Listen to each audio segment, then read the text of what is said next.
Well, that's what we're focusing on this morning, today on Sunrise Daily. Well, as you heard, two persons laying claim to the presidency of NLC, Comrade Ayuba Wabba and Joe Ajaero.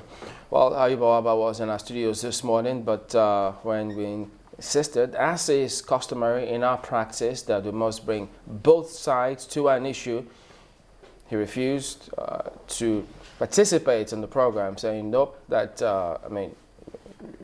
he's just not going to be available to get his own version of what transpired today on Sunrise Daily. Well, nonetheless, we're joined by Mr. Joe Ajaero.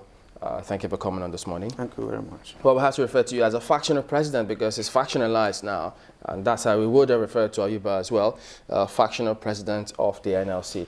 Well, many have seen the elections as it turned out, but then on that day, Comrade Ayuba Wabba was announced as president. Why would you object to that? Well, he was announced as president, but he was not elected president. And these are two different things, and we needed to put in perspective. Can you be announced and not be elected? Yeah, that's the missing link. After the accreditation, after the voting, after the sorting, my agents, everybody saw my result. They put a call across to the powers that be. And then what we saw was deployment of more policemen, over 300, stationed with NUI, my union, stationed in the position of Nupeng, all my supporters, war horses, police dogs, stationed there in case of any movement by us. Now, counting took almost 2 days in the process of trying to manipulate the results. And I hope your men were there. At night, light went off. My agent was attacked and was carried out of the stadium. And then the result was changed. My people raised to protest. They were chased out of from the Ego Square by police, horses, and these things are recorded. And then somebody is announced. By that time, none of us was there. No agent was there. And then you say I should accept such a person? Was it officially announced that they had to go on break or nobody should be present, no agent should be present when results are announced? How come nobody was there when it was announced? I say my agent was attacked, was taken away by policemen. If you watch what happened that day, even the major newspapers had it on front page where he was being carried out. There was no replacement. All my supporters, all the other delegates were driven out from Ego Square. I'm repeating this. All of them were driven out? Yeah. The war horses were there, the police dog, the policemen that were giving instruction from above. That's the situation. And then I'll come out and congratulate you. You say that your result, they saw your result, placed calls to certain quarters. What was the result that was seen? Well, as at the time, let me take you back. If you watch modern election, even in PDP, even in APC, you'll be doing sorting. You'll be hearing Buhari, Atiku, Buhari, Atiku. And this election between me and Ayuba Wabba in Ego Square. Now, at the level of sorting, if you were sorting and announcing Ajaero, Ayuba, before the end of sorting, every delegate would have known the result. And I needed to put this in perspective. But that wasn't the case. You know, when they sorted it silently, my agent said count. Omar said no. And let me put this. You have an Omar who was an emergency returning officer. You have a Dangiwa who was an emergency returning officer. You have a Fege, 3, who were so-called returning officers. So who was supposed to be the returning officer?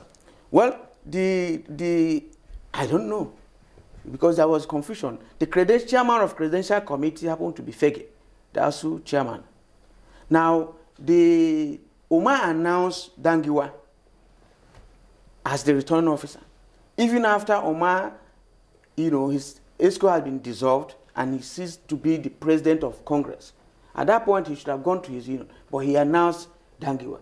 Let's even assume that Dangiwa happened to be. But Omar remained there and was the person who was moving in carrying ballot papers and boxes.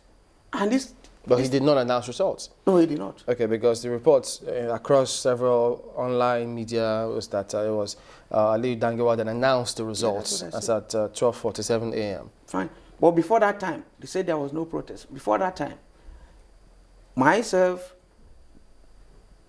the Nupen president, that Isaremu, all of us who came there, you know, to disassociate ourselves from what was happening. We addressed a press conference, and I think these clips should be everywhere because of the way, you know, my agent was attacked, and by that time some fake, you know, ballot, whatever, came in. As at the time my agent was attacked, he was taking note. He had recorded 1,538 votes. I repeat, 1,538 votes. And now the chairman of the Credential Committee announced that 3,005 people participated in the election. And there were 10 void votes. Now, at this point, you know, even before the attack of my, at this point, if I had scored 1,538, is that not victory? And you know this through the process of sorting, not counting. No, when counting started, sorting had taken place almost 12 hours before counting. I'm saying that the results that the figures you're reading out now. The one I'm reading out now. Were the figures that my agent got through the sorting process. Counting. Well, he was counting while the sorting process was going on. After the sorting, they came to recounting of almost about 12 hours. Now, it was at that point that light went off. Okay. He was attacked and was taken off. I'm trying to give you the as at the time the light went off, had the counting finished? No.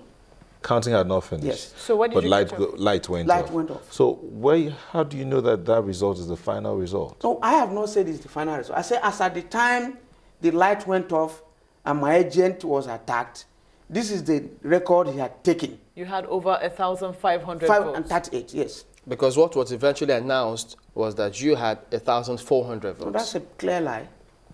And even if you look at what they announced that I had 1,400 votes. He had 1,695. If you add it, it will not give you the number of votes cast. It will be more than it. So where did they get that?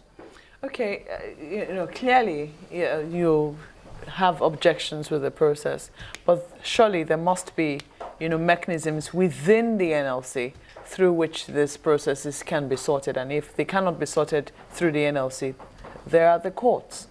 Why are you not taking any of those options? Well, if you take note of what is happening in the courts, before the election, Ayuba Wabba's members had earlier taken him to court, and the case is still on, that he wasn't eligible to contest for this election. The case is still in NIC. Which of the members are those? Which of the members exactly? His members from Rivers and I think in Abia went to court to say this man's tenure was supposed to expire, sorry my sister, by 2013. And he has illegally stayed here up to 2015. He's no longer the president, and for him to fill form as president of Medical and Health Workers Union is illegal. Well, that case is still on. The thing is this, that is the proper thing to do. They're in court. Why are you not in court? Well, in the labor movement, we take the trade union action first. I think it's equally right to go to court. The action is that we derive our legitimacy from the workers and from our members. And that was what happened after the election. People said no. Since this process have collapsed, there's constitutional provision for special delegates conference. And that was what we did in Lagos. So why shouldn't he take me to court? Well, special delegates conference, which not everybody participated.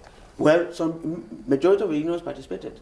And why it's special is that unlike where you had that conference that maybe my union was carrying 400 and something delegates, every union is giving 10 delegates to make it more manageable, more representative, and that's why we call it special.